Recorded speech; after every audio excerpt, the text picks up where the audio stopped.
সে জেনায় লিপ্ত হয়ে গেছে। আরে লজ্জা পাবে সেই জন্য ভিতরে ঢুকেই বাতিটা নিভাই দিছেন। মাথার চুল ধরে টানতে টানতে বাহিরে এনে এক কোপ দিয়া কল্লাটা বডি থেকে বিচ্ছিন্ন করে ফেলে দিয়েছে। আমাদের দেশে তা হয়তো 22 যৌবনকালে করতেই পারে। ওই যে ঢাকার একজনে কয়েছিল ব্যবসায়ী, যৌবনকালে একটু আধটু আমরাও করছি, আমার ছেলে করছে তো কি হয়েছে, মানে ছেলের জেনা বাবা বাইনে নিছে, পরিমণিরে কি জানি করছিল কে নিয়ে। হ্যাঁ, উনি ধনী মানুষ, এটা যৌবনকালে একটু হইতেই পারে, এটা কোনো অসুবিধার কাজ না। ওনার যদি রাষ্ট্রনায়ক বানানো হয় তো উনি একেবারে 5-এ পড়া মেয়ের থেকে ভার্সিটি পর্যন্ত যত ছেলে মেয়ে আছে সবারই কবে মুরগির মতো চালাও, মরদ মুরগির মতো। বাপটা সেই রকম, কথা ঠিক কিনা করেন? আস্তা চোট্টা লম্পট দুশ্চরিত্র জেনাকার। আমার বন্ধুগণ, এবার কৃষক বাদশাহ সুলতান মাহমুদের পায়ের কাছে পড়ে গেছে, হুজুর এত বড় বিচার চাইছিলাম না, হত্যা করে ফেলেছেন, এত বড় বিচার চাই নাই, একটু ধমক দিলে হতো। বাদশাহ বলেন, কথা বলো না, ও বিবাহিত, বিবাহিত কোন পুরুষ যদি জেনা করে তাহলে তার মাথা সমান মাটির মধ্যে গেড়ে পাথর মেরে ধ্বংস করে দিতে হয়। আমি ওই পর্যন্ত সহ্য করতে পারি নাই, রাগ সামলাতে পারি নাই, আমি ওকে দুনিয়ার থেকে বিদায় করে দিয়েছি, বিবাহিত পুরুষ, সেই জন্য তুমি চলে যাও, তুমি মুক্ত। চিৎকার দিয়া কোন সুবহানাল্লাহ। আপন ভাতিজা, কোনো পার্সিয়ালি করেন নাই, ইমামুন আদিলুন, ন্যায় বিচারক শাসক।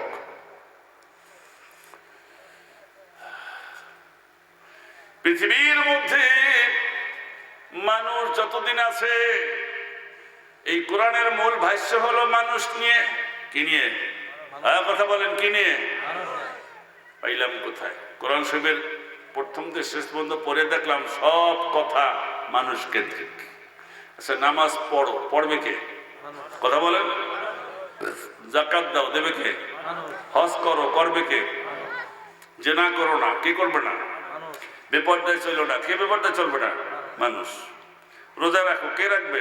মানুষ। সব কথা কোরআনের সব কথা মানুষ কেন্দ্রিক। সেই জন্য ক্ষমতায় যারাই যাবা আর গ্রামের মধ্যে যারা প্রভাবশালী থাকবা, প্রথম তোমাদেরকে এই দায়িত্ব নিতে হবে, সমস্ত মানুষের জীবনের নিরাপত্তার দায়িত্ব। সুবহানাল্লাহ করবেন না?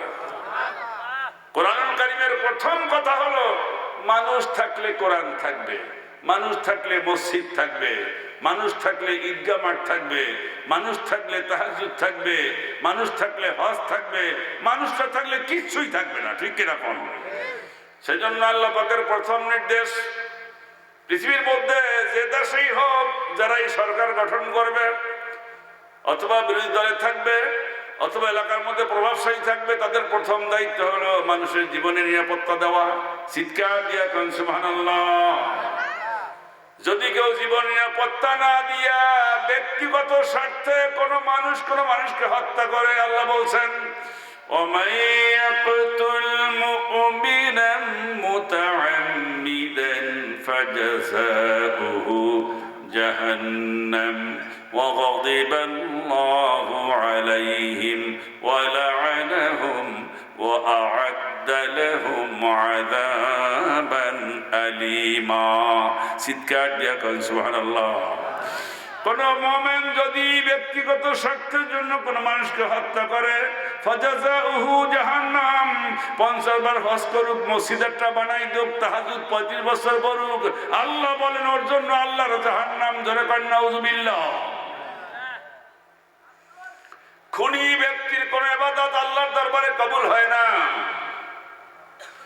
গাদিবাল্লাহু আলাইহি, তার উপরে আল্লাহর গজব। হাফেজি কোরআন 5 নম্বর পারা 12 নম্বর পৃষ্ঠা শেষের আয়াতটা পড়তেছি আমি।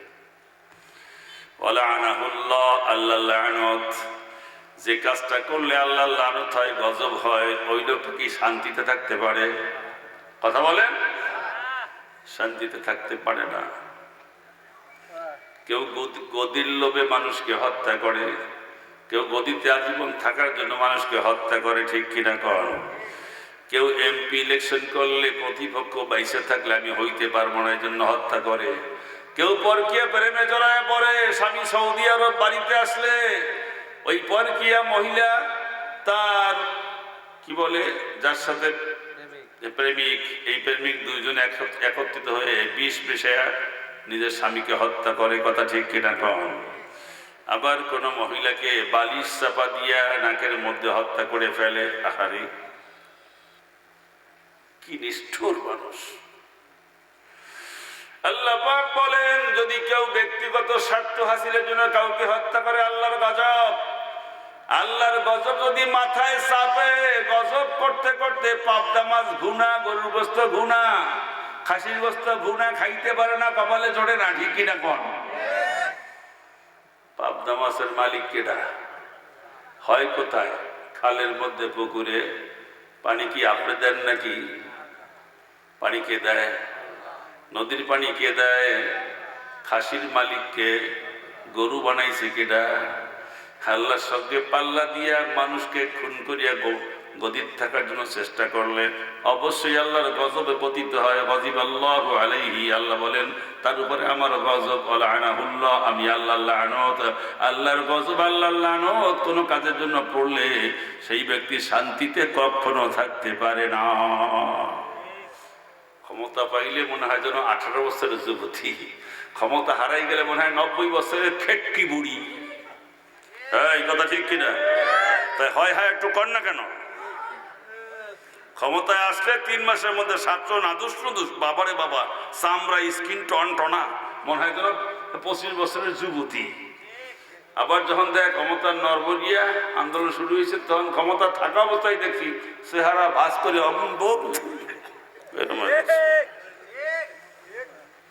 ক্ষমতার লড়াইতে চেহারা থাকে না, চেহারা থাকে আল্লাহ পর তাওয়াক্কুল করলে, ঠিক কিনা কয়? আমার বন্ধুগণ খুব ভালো করে বুঝুন। এরপরে আল্লাহ বলেন ওয়ালা তাকতুলুন নাফসাল্লাতী হারামাল্লাহু ইল্লা বিল হক। আল্লাহ বলেন যেই জীবনকে আল্লাহ পাক হত্যা করতে হারাম করেছেন, অন্যায়ভাবে তাকে কখনো হত্যা করো না। আল্লাহ বলছেন না হকভাবে হত্যা, তাহলে হকভাবে একটা হত্যা আছে। হকভাবে হত্যাটা কি? সে কারা করবে? সরকার করবে। আইন আপনি হাতে নিতে পারবেন না। কোরআন দিয়ে যে সরকার চলে সে 3টা ভাবে হত্যা করবে, করতে পারে না, হত্যা করতে হবে। কাকে? যদি কোনো ব্যক্তি কোনো ব্যক্তিকে হত্যা করে নিজের স্বার্থের জন্য, ওই ব্যক্তিকে ফাইন্ড আউট করে তাকেও ফাঁসির মঞ্চে ঝুলাইতে হবে। কোন মানুষ মুসলমান ছিল, এখন বলে আমি আল্লাহ মানি না, পরকাল মানি না, কোরআন মানি না, হাদিস মানি না, রসুল মানি না, আল্লাহ মানি না, এ হলো মোরতাদ। এই মোরতাদ লোকের বিচার হলো হত্যা করা। 3 নম্বর হলো কোন বিবাহিত পুরুষ, বিবাহিতা নারী যদি জেনার দোষে দোষী সাব্যস্ত হয়ে যায়, পুরুষটাকে মাজা সমান মাটির মধ্যে গর্ত করে গেড়ে, মহিলাকে গলা সমান মাটির মধ্যে গেড়ে পাথর মেরে মাটির সঙ্গে মিশিয়ে দিতে হবে। এই 3টা হত্যা জায়েজ না, শুধু করতে হবে মানুষের দেশের মধ্যে শান্তি আনার জন্য। একটা হত্যা যদি ভাবে হয়, এই যে চান্দাইকোনা কলেজ মাঠ বা শেরপুর কলেজ মাঠ ঢোল শহরাত করে একটা লোককে যদি পরকীয়ার কারণে ভাবে হত্যা করে, ওই দেশের মধ্যে জেনা থাকবে না, ঠিক কিনা কম? যদি কেউ কাউকে হত্যা করে, খুনি লোকটাকে ধরে নিয়ে যদি লক্ষ লক্ষ লোকের মধ্যে বাস বাইন্দা গলায় দড়ি দিয়ে ঝুলাইয়া ফাঁসি দিয়ে মারে, ওই লোক জীবনেও খুনের সঙ্গে জড়িত হবে না, কথা ঠিক কিনা বলুন? কোন লোক যদি বলে আল্লাহ নাই, মানি না আল্লাহকে, আপনি অমুসলিম থেকে বলেন আপনার ব্যাপার আলাদা। মুসলমান থাকার পর দেখো বলে আমি আল্লাহকে মানি না, হলো মোরতাদ। এই মোরতাদ লোকটাকে হত্যা করা হলো ফরজ।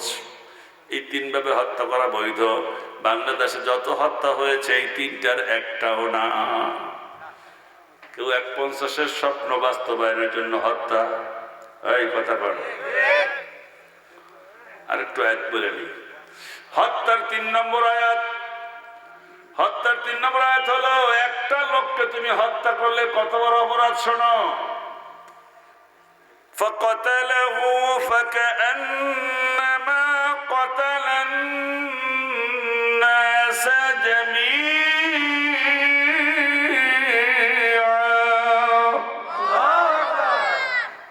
যদি কোনো ব্যক্তি একটা লোককে হত্যা করে, একটা লোক, শুধু একটা লোককে হত্যা করেছে, ফাকান্নামা কাতালান নাস জামিয়া, সেজন্য পৃথিবীর সব মানুষকে হত্যা করে ফেলেছে। আপনি একটা লোককে হত্যা করলে বর্তমান পৃথিবীতে 750 কোটি লোক, 750 কোটি লোককেই হত্যা করে ফেলেছেন। এই গুনাহ আপনার মাথা না, আপনার মাথায় এতগুলো গুনাহ আসবে। আমার বাপের কথা না, আল্লাহ পাক কোরআনুল কারীমের মধ্যে ঘোষণা করেছেন। এত বড় গুনাহ কিয়ামতের কঠিন ময়দানে একদল লোক দেখবে, আল্লাহ আমি তো জীবনে খুন করি নাই, খালি তাহাজ্জুদ পড়িয়া তাসবিহ পড়িয়া লা ইলাহা ইল্লাল্লাহ কইছি, আমার আমলনামায় এই খুনের গুনাহ কেন? আমি তো বেশ্যা পাড়ায় জীবনেও যাই নাই, আমার আমলনামায় বেশ্যার গুনাহ কেন? জেনার গুনাহ কেন? আল্লাহ আমি জীবনে মদ তো দূরের কথা, একটা বিড়িতে টান দেই নাই, আমার আমলনামায় মাদক খাওয়ার গুনাহ কেন? মাদক বিক্রি করার গুনাহ কেন?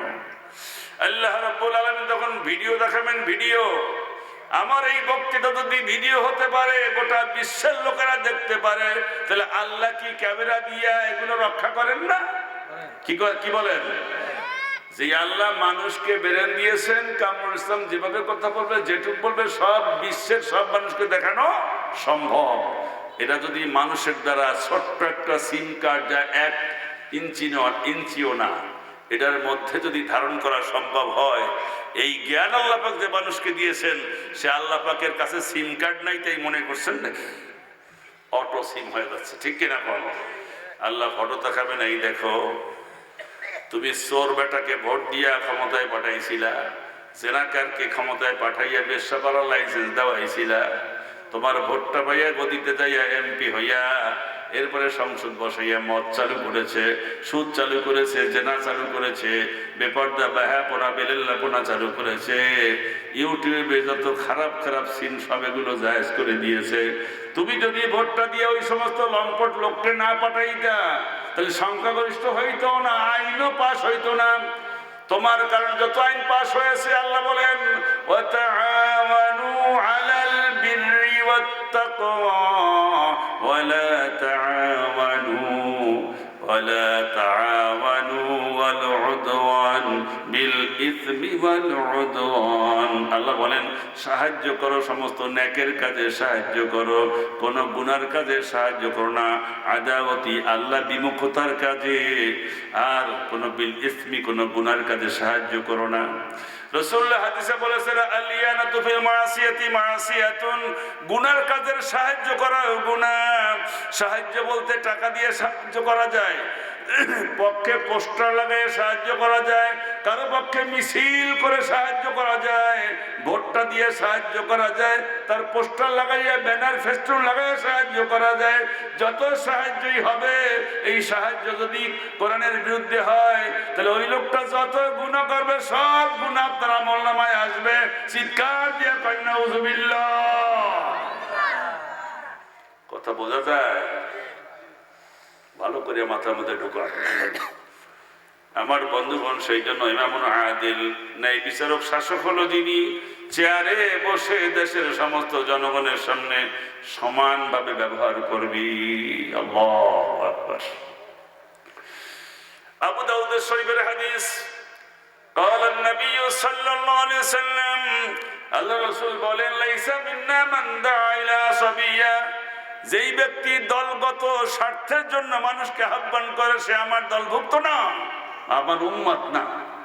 ওয়ালাইসা মিন্না মান কাতালা আলা সাবিয়া, যেই ব্যক্তি দলগত স্বার্থের জন্য আন্দোলন করে সংগ্রাম করে, সেও আমার দলভুক্ত না। ওয়ালাইসা মিন্না মান মাতা আলা সাবিয়া, যেই ব্যক্তি দলগত স্বার্থের জন্য মৃত্যুবরণ করে, সেও আমার দলভুক্ত না। একমাত্র ইসলাম ছাড়া যত রাজনৈতিক দল আছে, সবাই দলগত স্বার্থের জন্য মানুষকে ডাকে, দলগত স্বার্থের জন্য আন্দোলন করে, দলগত স্বার্থের জন্য মিছিলে যায় মৃত্যুবরণ করে। কথা ঠিক কিনা বলেন? এই হাদিস যদি আমি আওয়ামী লীগের সময় কইতাম, এতক্ষণ পুলিশ 7 জন আইসে আমার পিঠ মোড়া বাইন দিয়া ঠ্যাং উপরে দিয়া কেরেন দিয়ে ঝুলাইতে ঝুলাইতে নিয়ে যাচ্ছে। সেদিন বলা একজনে কয়, তো ফেলে আমাদের বাড়ির সামনে সভা, হুজুর হুজুর হুজুর আস্তে আস্তে। 17 বছর কথাই কইলাম না, এখন কারণ আস্তে আস্তে। তাহলে কি মাটির তলে যাইয়ে বলবো? দাওয়াত দিচ্ছেন কি জন্য? এটা কি আল্লাহর না আমার? সভাপতি সাহেব ছিল মুহাদ্দিস। হুজুর আপনি বলেন তো, আপনি একটা ভুল শব্দ বললে আমি আপনাকে স্টপ করে দেবো, আর যদি আপনি সঠিক বলেন তা আপনাকে বাদ দেওয়া মানে হলো আমার কোরআনের সঙ্গে গাদ্দারি করা। আমি মুহাদ্দিস, আমি কোরআন হাদিস পড়ে কোরআনের সঙ্গে একজন ভালো প্রথম সারির তাফসীরকারদের সাথে আমি বেয়াদবি করতে পারি না, বেঈমানি করতে পারি না। আমার বুকটা ভরে গেছে ওনার কথায়। ভবানীপুরবাসী আগামী বছর বাঁচবো, তারপরে 30 বছর পুরো হবে। এটাই তো শেষ সভা হইতে পারে জীবনে, ঠিক কিনা? সেজন্য কিছু কথা বলে যাই। তাহলে ক্ষমতায় বসে যারা মানুষকে হত্যা করবে তারা কোন স্তরের লোক?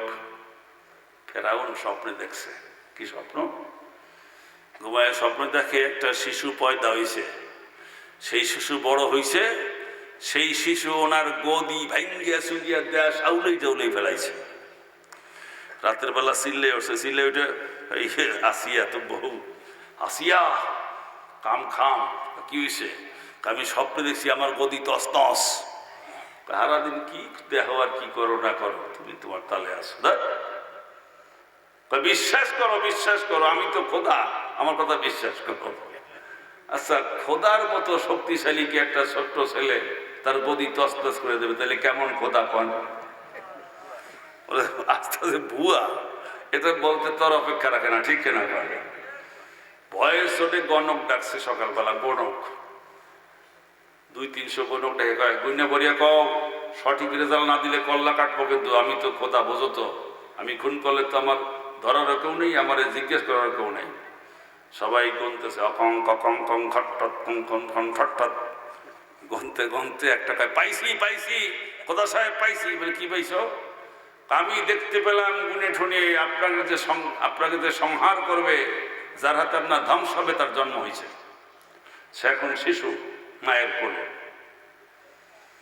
কি করা যায়? হামান কয়, খোদা সাহেব এই যে কোনো ব্যাপার হইল, যত শিশু আছে মিশরে সব খুন করে ফেলাবো। মায়ের পেটে যত আছে শিশু জন্ম নেবে বছর, সব পেট ফাইরিয়া শেষ করে দেব। এবং বিবাহিতা বহু নারীকে হত্যা করবো যাদের ঘন ঘন সন্তান হয়। পিঠের হাত দিয়ে কয়, বেশ বেশ, সাবাস সাবাস, তোমার বুদ্ধি ঠিক আছে। সরে সরে হালি, এক সরে বিয়া করে আর এক সরের শালি, ঠিক কিনা? হামানো কাফের, ওটাও কাফের, কাফের কাফের মিল। যেমন খোদা তেমন বান্দা, বান্দাও শয়তান, খোদাও শয়তান, ঠিক কিনা? কবি বলে, মাইলে মোমেন সোয়ে মোমেন মে শাওয়াত, মাইলে কাফের সোয়ে কাফের মে শাওয়াত।